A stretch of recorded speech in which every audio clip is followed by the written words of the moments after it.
Amen. So sa hindi na pagtatagal, let us open our Bible in the book of Psalms. Psalms chapter 102, verses 25 up to 27. Babasahin ko po sa Tagalog na salin. Sabi po ng talatang 25, nang una ay inilagay mo ang patibayan ng lupa, at ang mga langit ay gawa ng iyong mga kamay. Sila'y uuwi sa wala, ngunit ikaw ay mananatili. Oo, silang lahat ay maluluma na parang bihisan, parang isang kasuotan na iyong mga papalitan, at sila'y mga mapapalitan. Ngunit ikaw rin at ang mga taon mo'y hindi magkakawakas. Let us bow our head and let us pray to God. Aming Diyos na dakila at tapat, sinasamba ka po namin, itinatanghal sa aming mga buhay, kinikilala na aming kaisa-isang Diyos na makapangyarihan sa lahat, na ang lahat ng tuhod ay magluluhod at lahat ng labi ay magsasabi na ikaw ang nag-iisang Diyos. Ikaw aming Panginoong Yesus ang aming tinatanghal, tinadakila sa lugar na ito. At hayaan mo, Panginoon, sakupin mo kami ng iyong kapangyarihan at ng iyong kalooban. Magsalita ka po sa aming kalagitnaan. Ayaw naming umuwi at ayaw naming matapos ang gawain ito na hindi namin natanggap ang buo mong pagpapala. Hallelujah! Anumang gawa ng dyablo upang sirain, agawin ang iyong mga salita at ang iyong pagpapala ay aming sinasaway sa pangalan ng Panginoong Yesus. Wala po siyang karapatan sa aming buhay. Wala po siyang karapatan sa iglesyang ito. Ikaw lamang, banal na Espiritu, ang hinihiling namin na magkontrol hanggang matapos ang pangangaral na ito. Purihin ka, we claim the victory. Because we ask this in the mighty name of our Lord Jesus Christ, we pray, and everybody says, Amen and Amen. Palakpakan natin ang Panginoon. Yung palakpak naman ang buhay. Yung matagumpay na palakpak. Ayan, okay?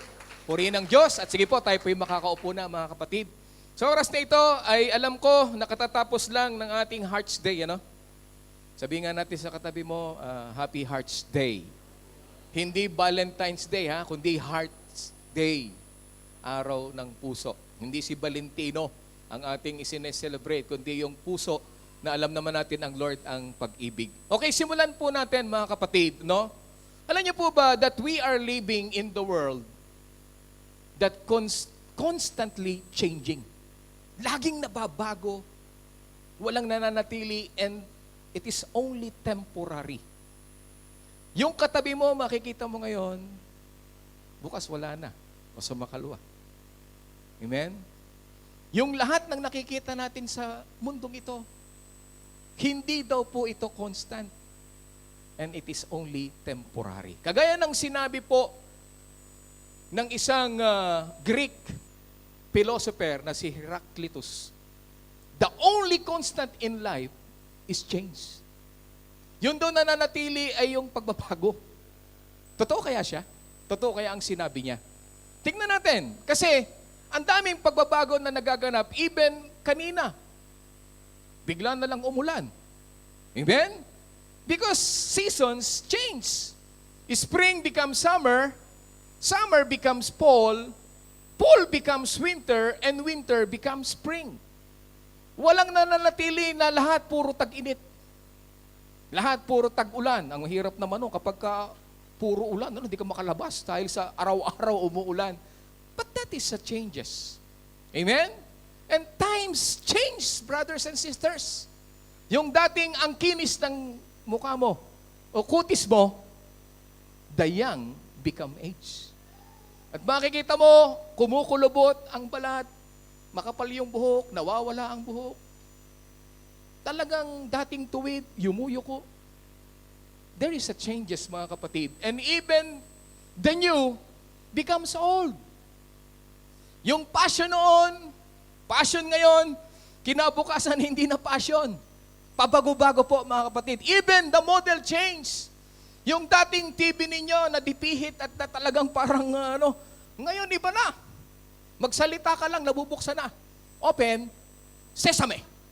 Ba, grabe no? Ganun katindi. The model change. Pati yung mga bubal natin na halos dati parang pangkaskas ng yelo. Ngayon, paliitan at panipisan mga kapatid.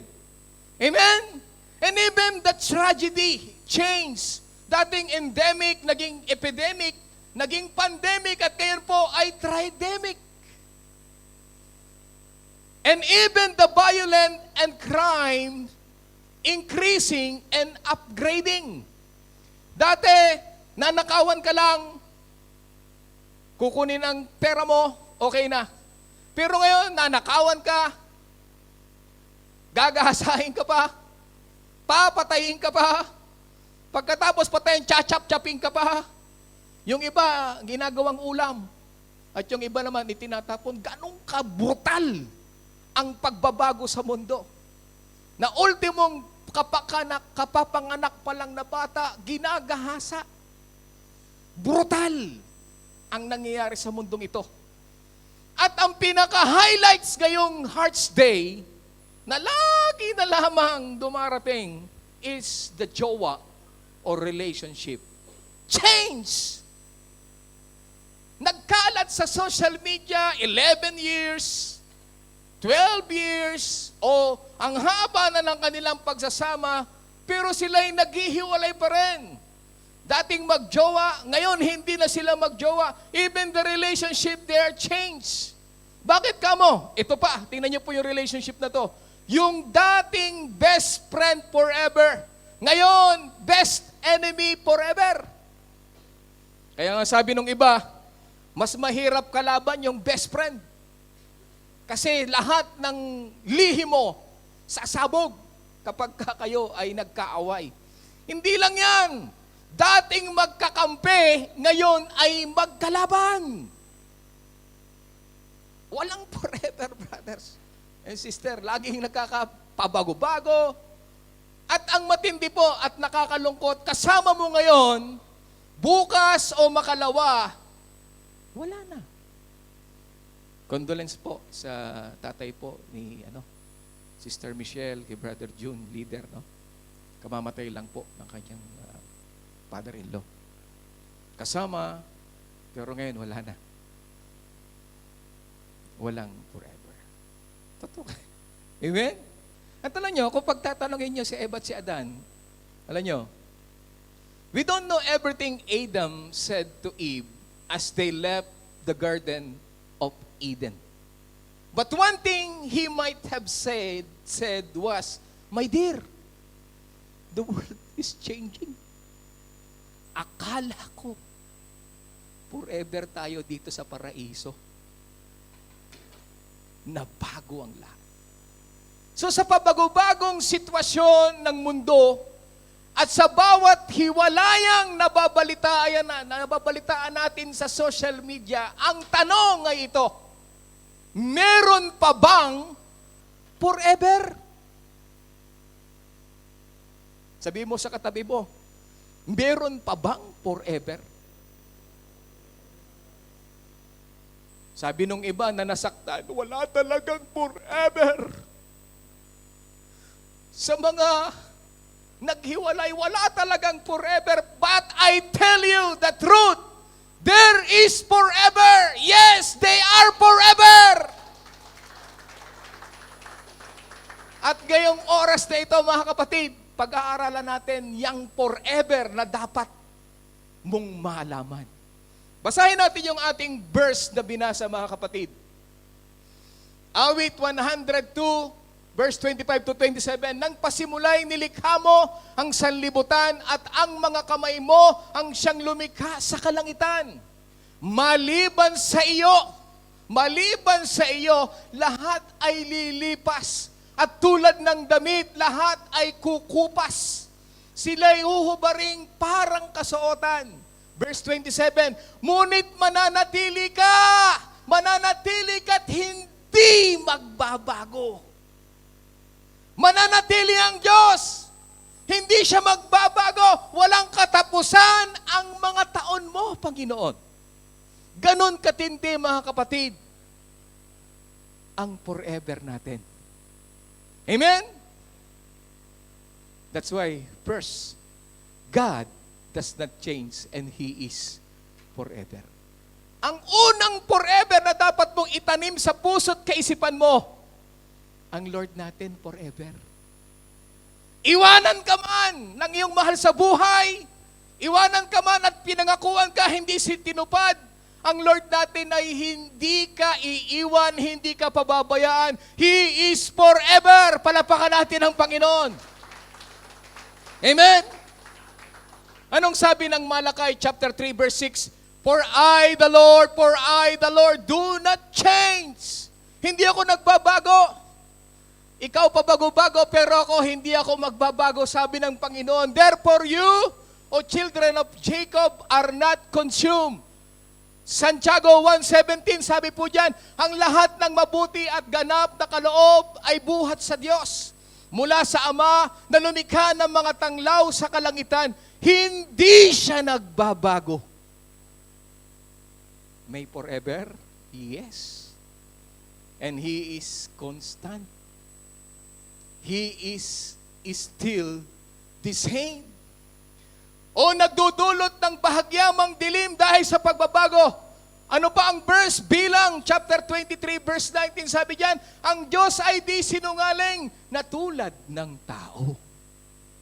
Sino dito ang malimit na loloko? Malimit pinapangakuan pero hindi natatanggap ang kanyang ipinangako. Sabi ng Lord, hindi ako sinungaling tulad ng tao. Ano mang sabihin niya ay kanyang gagawin. Sabi ng Panginoon, kung mangako man siya, ito'y kanyang tutuparin. Kaya sa lahat ng nangako sa inyo, nasaan na sila? Pero ang Lord, kapag sinabi niya, gagawin daw niya. Kapag ipinangako daw niya, gagawin niya.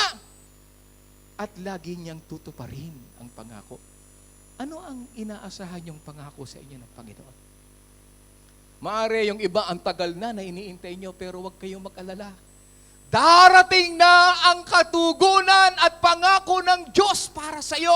Hindi siya magbabago. At kailanman maaasahan at maaasahan mo siya. Imagine, brothers and sisters, what it would be like if God changed on us. Hindi niyo po ba inisip? Kung ang Diyos kaya natin ay pabago-bago ang utak, pabago-bago ang mood, kung ang Diyos kaya natin ay kagaya nating tao, na ngayon ay masaya, mamaya ay nakasimangot. What if one day, brothers and sisters, He were nice and another day, He was unkind? Ano kaya kung ngayon mabait siya, tapos bukas hindi, o kaya mamaya hindi? Ano kaya magiging sitwasyon ng tao kung katulad siya ng ugali mo? Tingnan mo yung katabi mo. Di ba yung mood natin kung minsan ang bilis mag-change? Ano kaya kung ang Diyos natin ganon? Amen? What if He changed between merciful God and become judgmental? Ayan. Hindi naligtas siya. Sinungaling yan. Ano kaya ang Diyos kung judgmental, ano? Yung talagang parang katulad natin, nakita lang natin, meron sila. Hindi ganun ang Lord eh. And one day, He decided to answer your prayer, and suddenly in the next day, He did not. Ay, wag na lang. Kung ano kaya ang Diyos na ibibigay na tayo, ay, nagkuli na naman. Ano kaya kung gano'n ang Diyos natin? But I thank God, brothers and sisters, that He is unchangeable and that is forever. Hindi po pwedeng mabago ang Lord. Pag sinabi niya, gagawin niya. Pag ipinangako niya, gagawin niya. Pag sinabi niya na hindi kita iiwan, hindi kita iiwan. Pag sinabing ililigtas kita, ililigtas kita. Pag sinabing pagagalingin kita, pagagalingin kita. Ganong katindi ang Diyos na pinaglilingkuran mo. Ganong katindi ang Diyos na forever mo, brothers and sisters. What the Bible says in Hebrews chapter 13 verse 8, Jesus Christ is the same yesterday, today, and forever.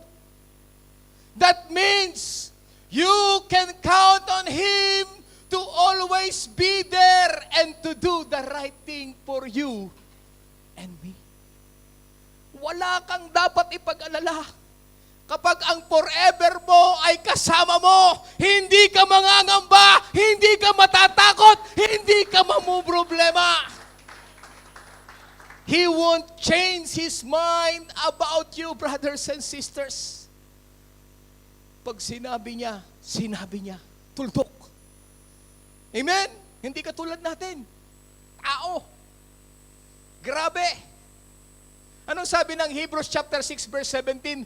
Gayon din naman, pinagtibay ng Diyos ang kanyang pangako sa pamamagitan ng panunumpa upang ipakita sa kanyang mga ipinangakuan na hindi magbabago ang kanyang layunin. Yung lahat ng pinangakuhan ng Diyos, hindi kailan mababago ang pangako niya. Kaya huwag kang malungkot. Bakit?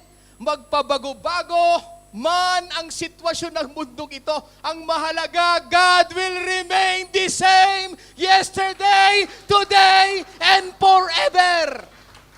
May forever ka, brothers and sisters. Kung sinasabi ng mundo, wala forever. Sa Diyos, may forever. And we have the unchanging God in a changing world, brothers and sisters. Yan ang itatak natin sa isip natin. Magpabago-bago man ang sitwasyon ng mundong ito, God is always God. He is good all the time, and all that time, He is good, brothers and sisters. Palapakan natin ang Panginoon. Amen? Kaya yan ang unang forever, ang Diyos. Kaya huwag ka nang umasa sa iba. Dito ka umasa. Dito ka umasa. Hindi ka talaga iiwan yan. Yan ang forever natin. Pangalawang forever, gusto yung malaman? Ito, God's Word is forever. Binabali-baliwala mo lang. Kung minsan nga, inaalakabok na doon sa bahay mo. At kung minsan, dikit-dikit na yung pages, hindi mo na mabuklat sa sobrang tagal ng pagbuklat mo. But that is forever. Anong sabi? Even in our inconsistent world, God's Word always remains the same, and that is forever. Amen? Sa dinami-dami ng chismis na napakinggan natin, sa dinami-dami ng balita na napakinggan natin, lilipas yan. But the Word of God will not, will not pass away. Bakit? Titingnan po ninyo, yung laws are revised. Yung mga batas ay nababago. History books are changed. But the Word of God will not pass away. It is the same. Ano sabi ng Matthew 24 verse 35? Heaven and earth will pass away, but my words will by no means pass away. Hindi magbabago. At hindi kailanman maluluma ang salita ng Diyos. Amen? In 1 Peter chapter 1 verse 23 to 25, sapagkat muli kayong isinilang hindi sa pamamagitan ng binhing nasisira, kundi sa pamamagitan ng buhay at walang kamatayang salita ng Diyos. Amen? Verse 24, ayon sa kasulatan, ang lahat ng tao ay tulad ng damo. Gaya ng bulaklak nito, ang lahat niyang kariktan. Ang damo ay nalalanta at ang bulaklak ay kumukupas. Verse 25, Ngunit ang salita ng Panginoon, ay nananatili magpakailanman. Palapakan natin ang Diyos. Ang salitang ito ay ang magandang balitang ipinangangaral sa inyo. Titigil ang lahat ng bagay, pero ang salita ng Diyos, hindi mawawala. Yan ang forever. Kaya mahalin mo ito. Mahalin mo ang Diyos at mahalin mo ang kanyang salita. Because the Word of God, ang sabi ng Hebrews chapter 4 verse 12, sabi diyan, for the Word of God is living and powerful and sharper than any two-edged sword, piercing even the division of soul and spirit and of joints and marrow, and is a discerner of the thoughts and intents of the heart. Ang ipagtataka nyo mga kapatid, sa lahat ng nabasa nyong libro, hindi katulad nito. Why? Kasi sabi dito, buhay, living. And not only buhay, powerful. Kaya pag tumutusok sa puso mo, para bang ginagamot yung karamdaman mo. Kapag pumapasok sa puso mo, parang lumalakas yung panghihina mo. Kapag pumapasok, parang hinihiwa ang puso mo. At ang sabi doon, sharper, matalas than two-edged sword, piercing even the division of soul and spirit, and of joints of and marrow, and a discerner. Hindi ba kayo nagtataka? Bakit ganon? Pag binabasa mo ang Word of God, parang kilala ka ng salita ng Diyos. Kapag nakikinig ka ng salita ng Diyos, parang ang dating, bakit naman pinatatamahan ako ni Brother Dennis? Kilala ba ako nitong taong ito? Hindi, pero kilala ka ng Word of God. Kilala ka ng Diyos. Powerful yan, sharper yan, discerner yan kung anong ginagawa mo. Hindi maitatago ang buhay mo. Lalabas at lalabas sa salita ng Diyos, tutumbukin yung bagay na hindi kalugod-lugod sa'yo. And if you will receive the Word of God, gagaling ka. Magiging holy ka.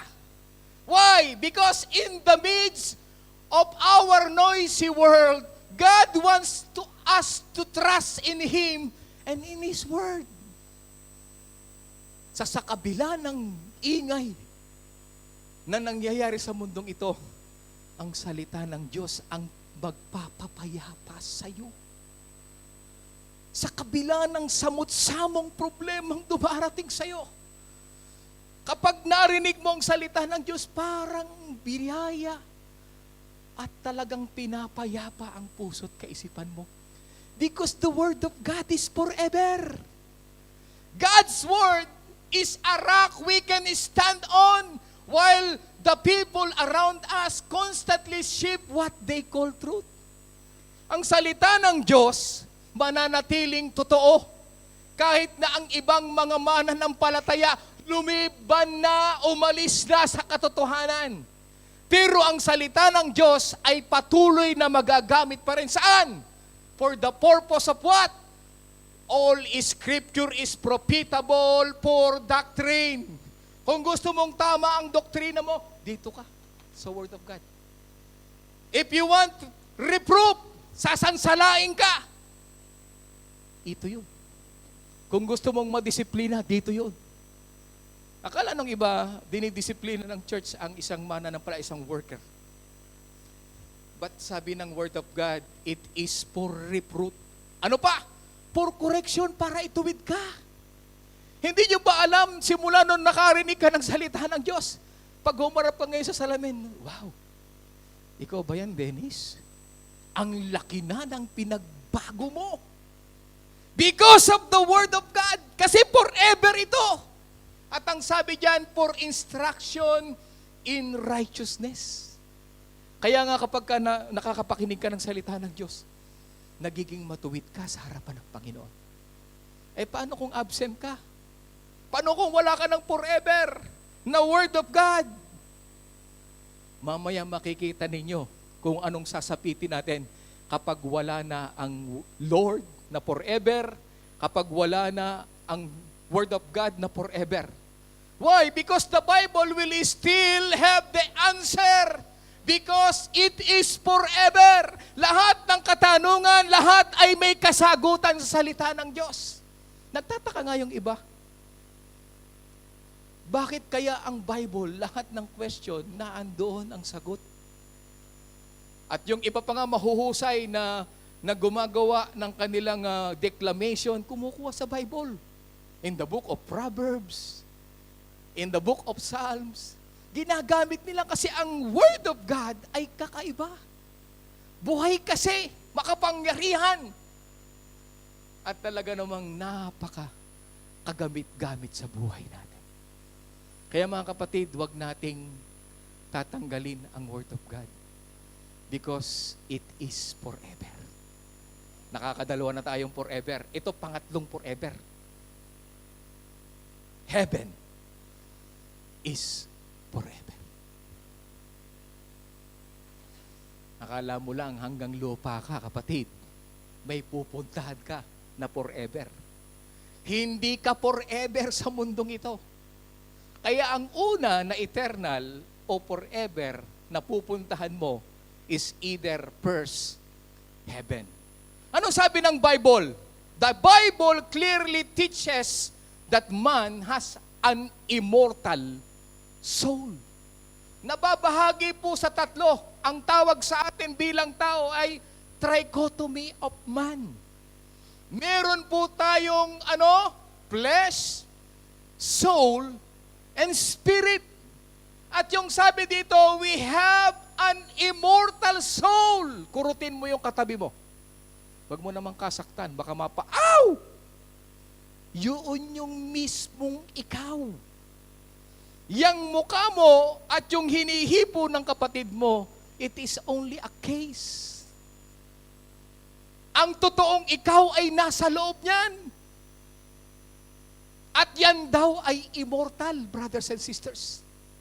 Anong sabi ng unang Tesalonica 5:23? Naway lubusan kayong gawing banal ng Diyos na siyang nagbibigay ng kapayapaan, na nawa at naway panatilihin niyang walang kapintasan ang buo ninyong katauhan. Ano yung buo nating katauhan? Ang Espiritu na kumukonek sa Diyos, ang kaluluwa na nakakaramdam at nagdidesisyon at pumipili, at ang katawan hanggang sa pagparito ng ating Panginoong Hesukristo. Bakit sinabi ni Pablo na kailangang maingatan natin na walang kapintasan? Kasi nga, yan ay haharap sa hukuman ng Diyos. Amen? At alam niyo po ba na ang Lord ang nag-prepare mismo ng heaven na pupuntahan natin? Tingnan po ninyo. Our Lord Jesus prepare a place for us. And that is called heaven.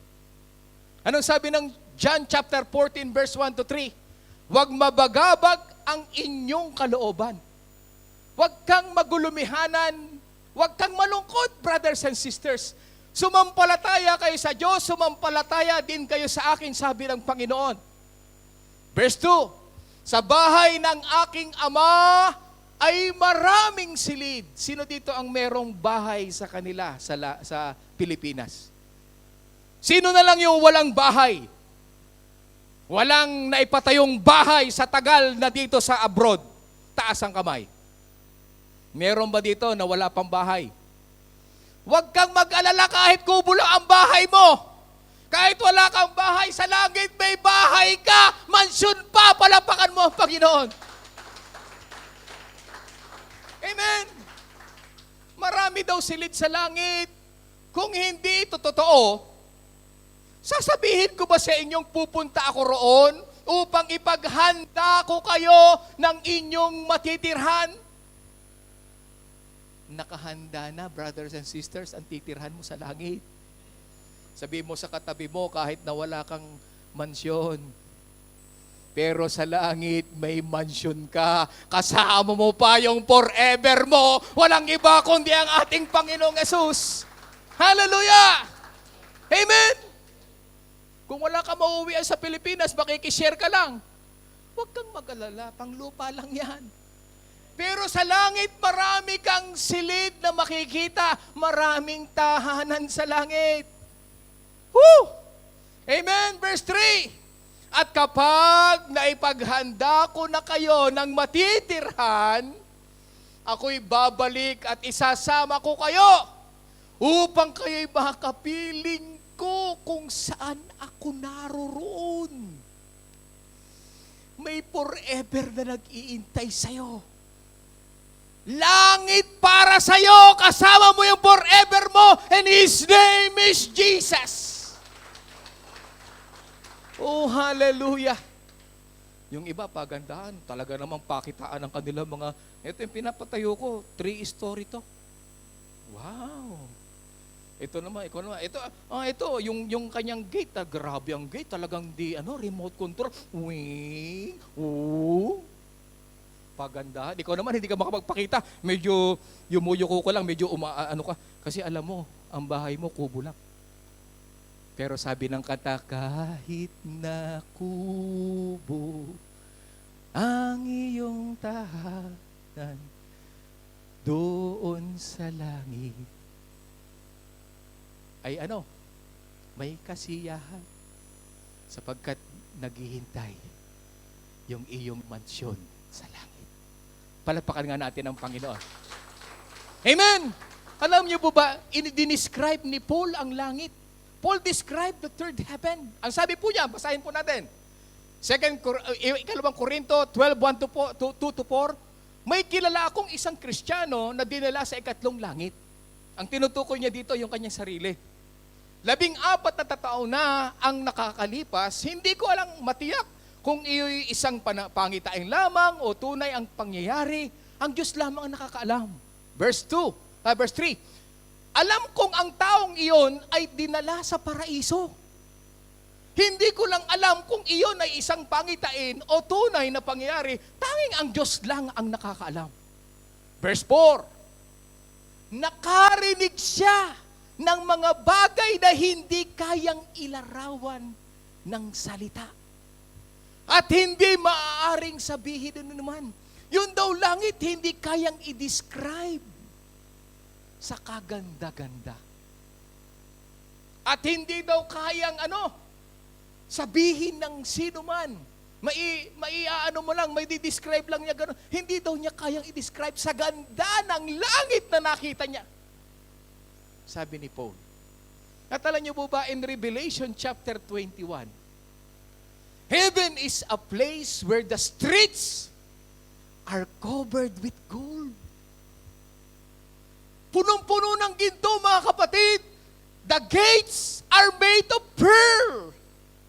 And the walls are made of precious jewels. Dito kung wala kang ginto, sino dito may ginto? Kaya nga yung iba, pag umuwi sa Pilipinas, parang naninilaw, parang may hepa, sapagkat napakahalaga. Pagbalik naman, wala nang hepa. Gumaling na. Kasi ubos na ang ginto na isang lana. Pero alam niyo po ba sa langit, tinatapakan lang daw. Dinadaanan lang yung ginto. At sa langit daw, wala daw magnanakaw doon. Kaya kapag magnanakaw ka, hindi ka papasok ng langit kasi baka nakawin mo yung ginto doon. Lalo na ito, ang sabi dyan, yung gates daw ay puro pearl. Alam niyo, nakakita ko ng mga pearl talagang ang mamahal. Merong pearl na black, merong white, may blue.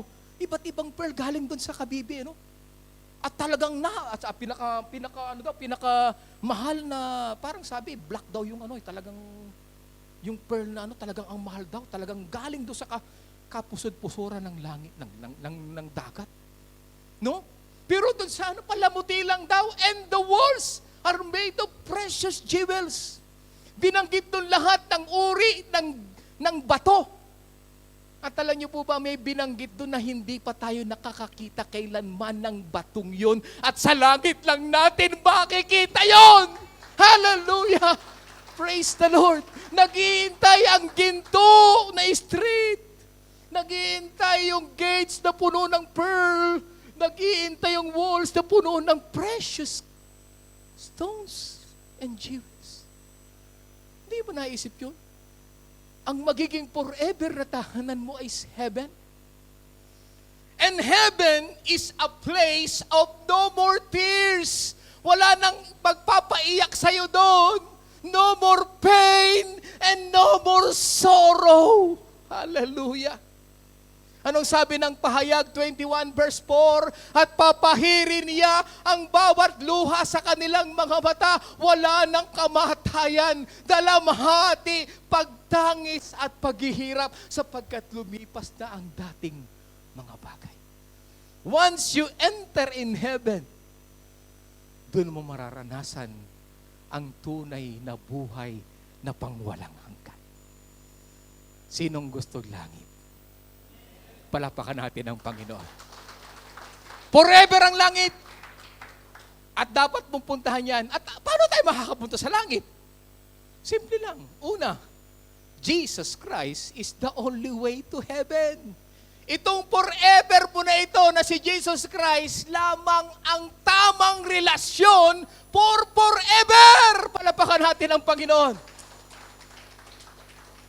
Hanap-hanap ka ng mga gwapo, hanap-hanap ka ng talagang napakababait, mayaman, tall, dark, and handsome. Yung pala, ito ang magdadala sa iyo sa langit. Anong sabi ng John chapter 14? Ituloy natin, yung 4 verse 6, 4 to 6. At alam na ninyo ang daan patungo sa papupuntahan ko. Anong sabi ni Tomas? Sinabi sa kanya ni Tomas, Panginoon, hindi po namin alam kung saan kayo pupunta. Paano namin malalaman ang daan? Verse 6. Sumagot si Jesus, ako ang daan. JC Masi ba ang daan papuntang langit? No. Dating daan ba ang daan patungong langit? No. Catholic ba ang daan patungong langit? No. Sabihin mo na lahat ng denomination, hindi yan ang papuntang langit. Ang forever lang ay ang Panginoong Yesus papuntang langit. Yung kanyang kamatayan, yung kanyang pagkalibing at yung kanyang pagkabuhay na magmuli lang ang paraan para pumasok ng langit. Because Jesus Christ is our forever. Makipagrelasyon ka na dito. Yung mga nanonood na wala pang special relationship sa forever, tanggapin mo na siya. Kasi ito ang magdadala sa langit. Siya ang karelasyong di ka iiwan sa ere, brothers and sisters. Di ka pa iiyakin sa sama ng loob. Di ka pa aasahin. Di ka ipagpapalit. At alam mong tunay kong umibig. His name is Jesus Christ, your forever. Siya lang ang kayang ibigay sa iyo ang lahat. Kung sinasabi nung nanliligaw sa'yo, susungkitin ko ang bituin. Maging ang star. Parehas lang yan, brother. Sama mo naman yung buwan. Hindi niya kayang ibigay yan. Pero ito kaya niyang ibigay sa'yo. Yung buhay nga niya mismo ibinigay sa'yo. Saan ka pa pupunta? Ito na yung forever natin. Si Jesus Christ lang. Palapakan natin ang Panginoon. Siya lang ang magdadala sa'yo sa tunay na langit. Wow, dinala ako sa langit. Pinangakuan ako ng langit. Pero ito talaga ang tunay na magdadala sa iyo patungong langit. Anong sabi ng Pilipos chapter 3 verse 20 to 21? Subalit sa kabilang dako, tayo ay mga mamamayan ng langit. Mula rooy hinihintay nating may pananabik ang Panginoong Jesucristo, ang ating tagapagligtas. Verse 21, sa pamamagitan ng kapangyarihang ginamit niya, sa pagpapasuko sa lahat ng bagay, ang ating katawang may kahinaan ay babaguhin niya. Upang maging katulad ng kanyang katawang maluwalhati. Anong sabi niya in 1 Corinthians chapter 15 verse 52? In a moment, in the twinkling of an eye, at the last trumpet, for the trumpet will sound, and the dead will be raised incorruptible. And we shall be changed.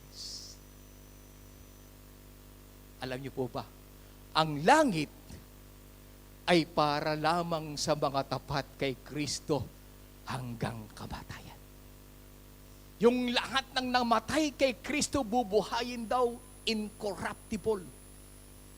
At sa mga alive and remain naman na dadatnan ng Lord sa kanyang pagbabalik, you will be changed. Walang kasiraan. Kaya kung hirap na hirap ka sa pagpalalagay ng para mawala yung pekas mo, kung ano-ano ang mga binili mo na pagpapaganda, pampapatubo ng buhok mo, huwag ka na mag-alala. Babaguhin din yan. Isang araw, pagdating mo sa langit, may buhok ka na. Pagdating mo sa langit, ang kinis mo na. You will be changed incorruptible. Di ba kayo nasasabik niyan? Yung ganda mong tinitingnan sa salamin, hirap na hirap ka. Paano ko gaganda? Ang pangit mo. Huwag kang mag-alala, sa isang kisap mata, gaganda ang itsura mo.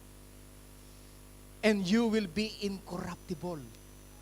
Glorious body that comes from the Lord para ikaw ay maging karapat-dapat doon sa langit. Palapakan nga natin ang Panginoon. Anong sabi ng unang Tesalonica 4:15-17? Ito ang itinuturo ng Panginoon na sinasabi namin sa inyo.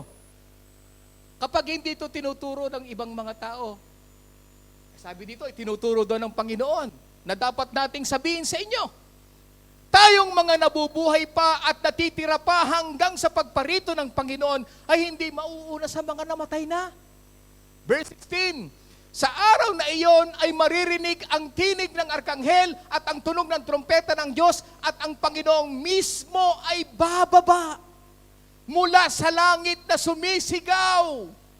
At ang mga namatay na sumasampalataya kay Kristo ay bubuhayin muna.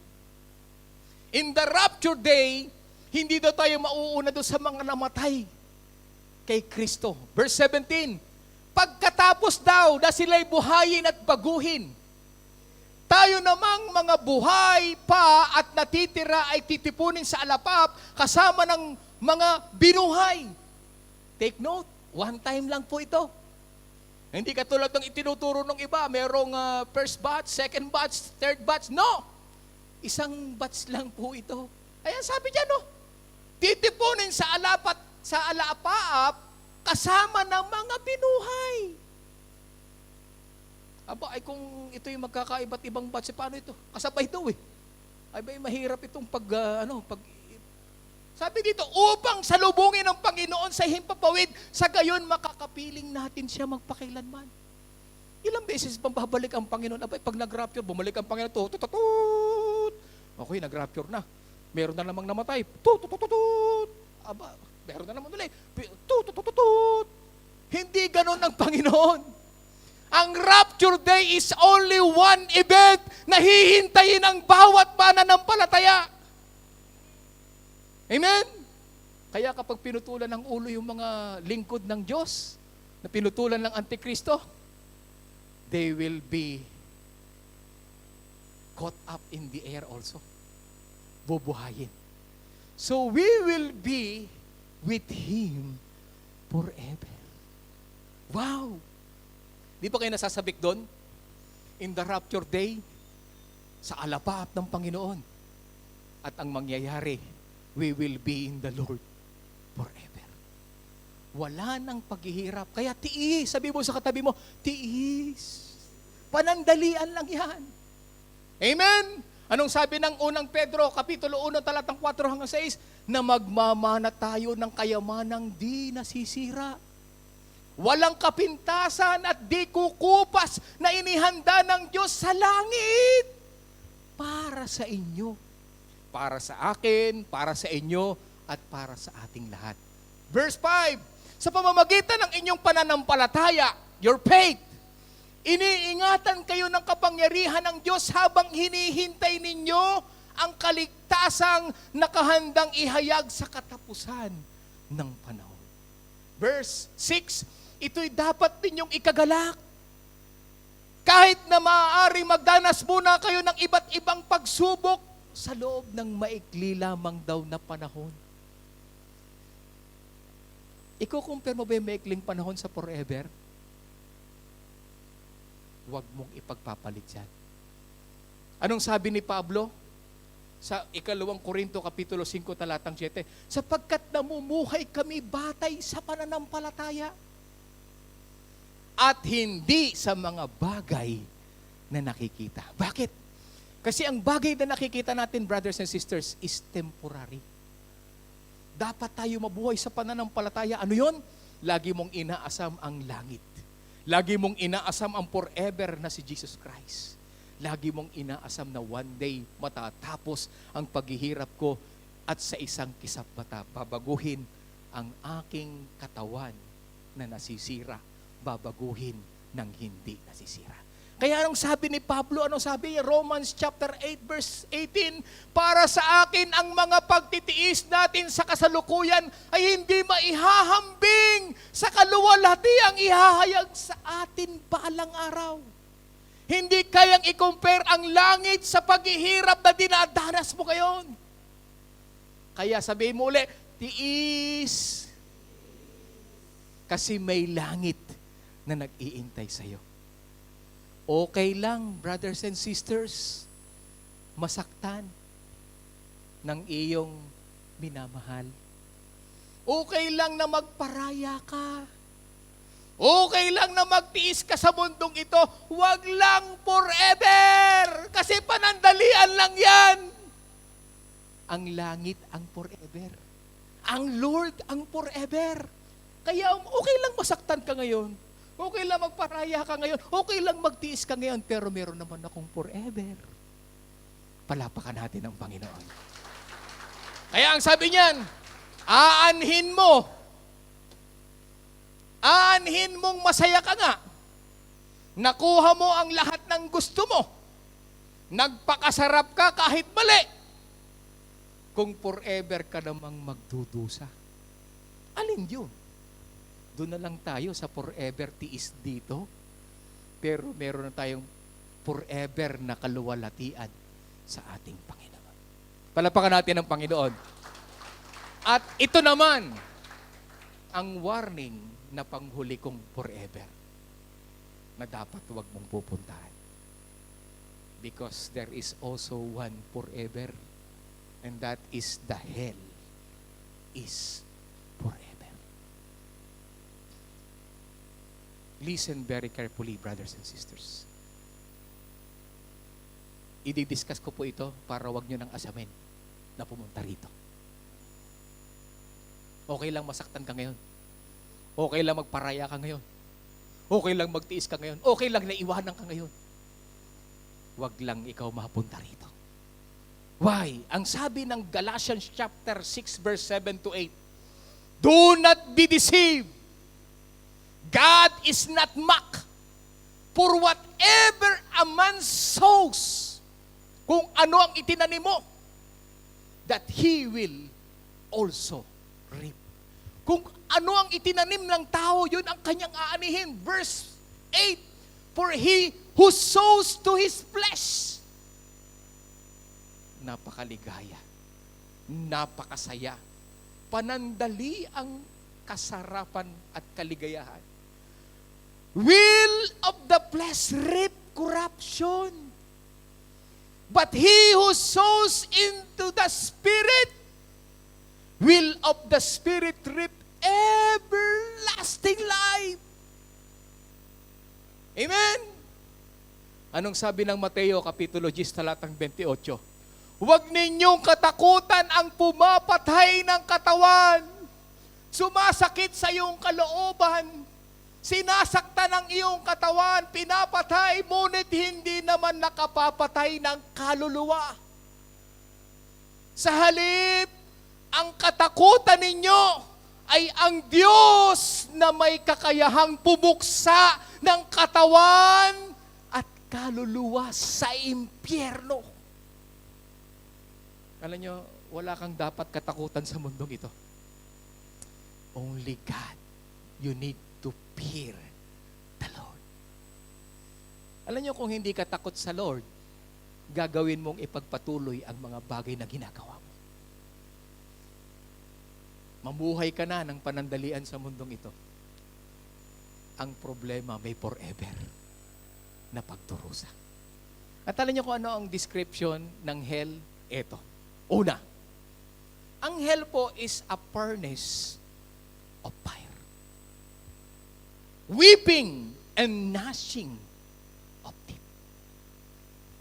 Yun daw ay talagang naglalagablab na apoy, mga kapatid. At alam niyo, sabi diyon, puro iyak, sigaw, hinagpis ang maririnig mo, brothers and sisters. At yung puro pangngangalit ng ngipin, yung talagang nakaranas na kayo nung yung nasaktan ka tapos biglang napagano.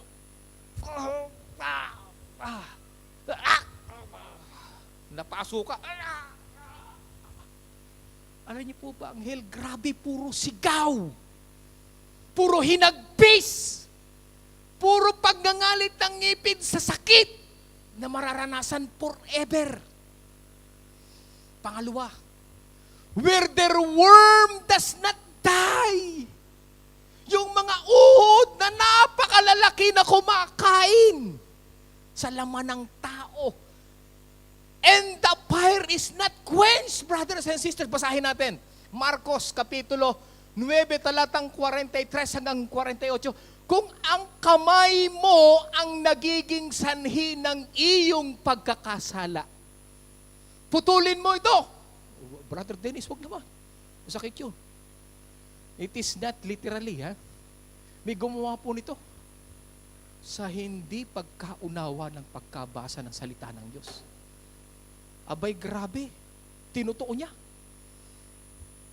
Ang sinasabi lang dito ng Panginoon, supilin mo yung kamay mo kapag ka nagkakasala yan. Eh baka siguro nangungupit o kaya kung saan-saan dumadapo yung kamay mo, pagka ganun daw, putulin mo. Hindi naman sinabi, mas mabuti pa ang pumasok sa buhay na walang hanggan na putol ang isang kamay kaysa may dalawang kamay na pumapunta sa impyerno sa apoy na hindi namamatay. Verse 44, do'y hindi namamatay ang mga uod na kumakain sa kanila at ang apoy hindi namamatay. Aanhin mo daw yung may dalawa kang kamay na ito naman nasa sobrang likot, pangungupit o kaya kung anong ginagawa niyan. Hindi literal na puputulin mo. Baka may gumawa dito, putulin yung kamay nyo. Supilin mo. Tigilan mo. Kasunod, verse 45, kung ang paa mo naman ang nagiging sanhi ng iyong pagkakasala, putulin mo ito. Mabuti pa ang pumasok sa buhay na walang hanggan na putol ang isang paa kaysa may dalawang paa na pupunta ka sa impyerno. Anong ibig sabihin na naman ng impyerno? Do'y hindi namamatay ang mga uod na kumakain sa kanila at ang apoy. Pangatlo, at kung ang isang mata mo, ayan, kung ang mata mo, kung saan tumitingin, ay nagiging sanhi ng iyong pagkakasala, dukitin mo ito. Mabuti pang pumasok ka sa kaharian ng Diyos na iisa lang ang mata. Kaysa may dalawang mata, ngunit itatapong ka naman sa impyerno. At ano ang impyerno naman? Do'y hindi namamatay ang mga uod na kumakain sa kanila at ang apoy ay hindi namamatay. Anong ibig sabihin nito, mga kapatid? Hindi porke narinig natin yung kamay natin, putulin natin. Sino dito may kutsilyo dito, may itak? Putulin. No. Supilin mo na ang iyong katawan hanggat maaga. Kesa itong katawang ito ang magdala sa iyo ng buong buo patungong impyerno. Na ano daw? Na ang uod ay hindi namamatay na kinakain ng ating laman. Ibig sabihin sa langit may laman. Sa impyerno. Kung ang langit mayroong incorruptible na na katawan, dun sa impyerno may mararamdaman ka rin, kumakain daw ng laman ng tao. Amen? Pangatlong description ng impyerno. He will be tormented with fire and brimstone. Pag sinabing tormented, parurusahan ka ng walang tigil ng apoy at ng asupre. Amen? At ang pang-apat, sabi diyan, the smoke of their torment goes up forever and ever. And they have no rest day and night. Ooh. Ikaw dito sa lupa, hinahanap mo rest. Gusto mong magpahinga. Gusto mong makaranas ng kapayapaan. Humiwalay kahit papaano. Pumunta doon sa, saan yung pinuntahan nila, Sister Badet? Di ko mabasa. Ha? Kazakhstan. Bahala ng tantan na yan. Gusto mong makaramdam ng merong malamig na snow. Eh dito walang snow. Puro apoy ang higaan mo. At ang matindi nito, wala ka daw rest day and night sa parusa ng Diyos. Wow. Grabe. Warning po ito mga kapatid. Huwag mo nang nasahin ito. Basahin natin. Pahayag. 19 Verse 9 to 11, sino mang sumasamba sa halimaw, sa Antikristo, at sa larawan nito, at nagpatatak sa kanyang noo at sa kamay. Basahin natin, verse 10, ay paiinumin ng Diyos ng purong alak ng kanyang puot, na ibubuhos sa kopa ng kanyang galit. Pahihirapan sila sa apoy at asupre sa harapan ng mga banal na anghel at sa harapan ng kordero. Verse 11, ang usok mula sa apoy na nagpapahirap sa kanila ay patuloy na tataas magpakailanman. Araw at gabi ay maghihirap ng walang pahinga. No rest. At sa kanyang larawa, ay sabi doon, pahinga at ang mga sumamba sa kahilimaw at sa kanyang larawan at ang mga natatakan ng kanyang pangalan. Gusto ko pong kausapin kayo personal. When the Antichrist shall reign,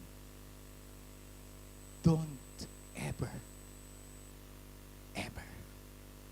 receive the mark. Don't ever.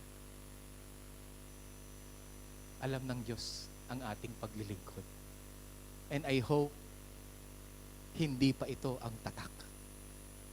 Sapagkat ang Antikristo ang magbibigay ng tatak. But, if you receive daw yung tatak tapos sumamba ka sa Antikristo at sa kanyang larawan, you will be forever and ever, day and night, no rest, will suffer in the furnace and brimstone, na talagang ang usok ay umaalingaw-ngaw. Talagang grabe. Umaapaw. At ang puro maririnig mo, mga sigaw, mga kapatid. Nakarinig na kayo dito yung sa kulungan, yung hinahataw sa kulungan. Alam nyo, napasyal kami hindi ko alam kung sino yung kasama ko noon, na dinalaw namin si brother,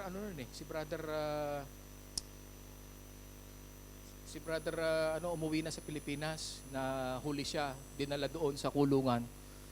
Nagulat kami, may mga sumisigaw. Pinaghahataw pala sa loob ng kulungan. Narinig namin, hindi ko alam kung sino yung kasama ko noong panahon na yun. Si Brother Eric, dinala, di ba, nahuli siya, tapos dinala doon sa kulungan. Dinalaw namin, nado kami sa may labas. Hinihintay namin ilabas. Aba, nasa labas kami mga kapatid, naririnig namin ang sigaw. Pak! Pak! Pak! Grabe po yung mga hataw. Sumisigaw. Isang tao pa lang yun. Paano yung impyerno? Lahat sumisigaw. Nagangalit yung ngipin sa sakit. Tapos doon mo gustong pumunta. Sabi doon, with whom would you like to spend your forever? Saan mo gusto na i-spend ang iyong forever? Sinong gusto mong kasama sa forever? Si Satanas ba? O ito yung forever na kailanman ay nangako sa iyo, hindi ka to spend your forever, brothers and sisters? Saan mo gusto? Sa impyerno ba o sa langit? Ngayon pumili ka. At kung napili mo yung langit, napili mo ang Panginoong Yesus, panindigan mo ito hanggang sa pagpapalit ng Panginoon. Ipagpapalit mo ba sa panandali ang kaligayahan ng walang hanggang pangako ng Diyos para sa iyo? Ipagpapalit mo ba yung langit na pangako ng Diyos para sa iyo sa panandalian lamang na kaligayahan? Panandalian lamang na sarap sa buhay na ito. Subalit walang hanggan namang kaparusahan ng mag-iintay. Mga kapatid, ito po ang dapat nating gawin. Ang sabi ng mga ngaral, Kapitulo 12 hanggang 13, sa kabila ng lahat ng ito, ang konklusyon ni Solomon, isa lamang ang aking masasabi, matakot ka sa Diyos. Matakot ka sa Diyos. At sundin mo ang kanyang mga utos sapagkat ito ang buong katungkulan ng tao. If you want forever, and if you want to be with Him forever, katakutan mo siya. With reverent and fear. Amen? Ang sabi ni Pablo, kaya't huwag tayong mapagod sa paggawa ng mabuti. Sapagkat pagdating ng takdang panahon, tayo ay aani kung hindi tayo susuko. And verse 10 ng Hebrews chapter 6, makatarungan ang Diyos. Hindi niya malilimutan ang inyong ginawa at ang pagmamahal na inyong ipinakita at hanggang ngayoy ipinakikita sa pamamagitan ng paglilingkod ninyo sa mga hinirang ng Diyos. Now, choose your forever. Kung ang tanong, meron pa bang forever? Yes. Binanggit ko yung 4 na forever. Now, you have the choice. Sinong gusto mong makasama forever? Kung gusto mo yung asawa mo, maganda, kasama mo din siya forever. Where do you want to spend your forever? If you want heaven, can you please stand up?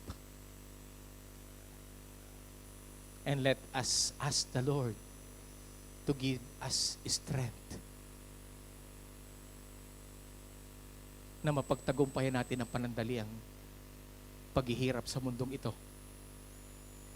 Ang mahalaga, meron tayong forever. Hallelujah! Kapatid, ayusin mo na yung relasyon mo sa Kanya. Sa Kanya ka lang makakaasa. Siya lang ang forever na magdadala sa iyo sa tunay na langit. At ang langit na lugar na inihanda niya, ang tunay na kasapatan na pangwalang hanggan. Huwag mong nasain ang pagdurusa ng walang hanggan sa impyerno na inihanda niya para sa mga makasalanan. Nasain mo ang langit na kapiling ang ating Panginoon. Hallelujah. Tayo manalangin. Aming Diyos, Ikaw na pinagmula ng salitang pag-ibig, na nagpakita at gumawa ng tunay na pag-ibig sa pamamagitan ng pagkakaloob ng iyong buhay sa krus ng Kalbaryo para sa kaligtasan ng bawat sasampalataya at bawat susunod sa iyong ebanghelyo. Panginoon, alam namin maraming pagdurusa, problema, pagsubok na daranasin ng aming buhay. Pero ikaw yung nangako, Lord, na panandalian lamang ito. maikli lang na panahon ito to compare the forever that you have set before us, which is heaven, na naroon ka. Naroon ka, Panginoon. Tulungan mo ang iyong mga anak, Panginoon, na matanggap namin ang lugar ng langit. Maging alive and remain kami, Lord. Huwag kaming magpapalit, Lord, ng forever. Ikaw lang, Panginoon. At asamin namin ang langit na bayan na ipinangako mo sa amin. Ayaw naming mapunta ng impyerno. Ayaw naming sumamba sa demonyo, sa Antikristo, at ayaw naming magpatatak ng mark na inihanda niya. Kaya Lord, ingatan mo po kami sa pamamagitan ng aming pananampalataya, ang JC Massey Church sa pangunguna ni Pastor Melvin, bawat leaders, workers, and members, dalangin po namin, madatnan mo kaming alive and remain. At sa mga kapatid namin na masusubok ang pananampalataya pagdating ng pag-reign ng Antichrist, tulungan mo kami na makipaglaban kami hanggang sa iyong pagbabalik o hanggang sa kamatayan. Purihin ka, Panginoon, nawa ang mensaheng ito, seliyo mo sa aming mga puso at baunin namin ito sa pang-araw-araw naming pamumuhay. Purihin ka, ingatan mo at pagpalain ang iyong mga anak. Ito po ang aming samot dalangin sa pangalan ng aming Panginoong Yesus. And everybody says, Amen. Amen. Alapakan natin ang Panginoon.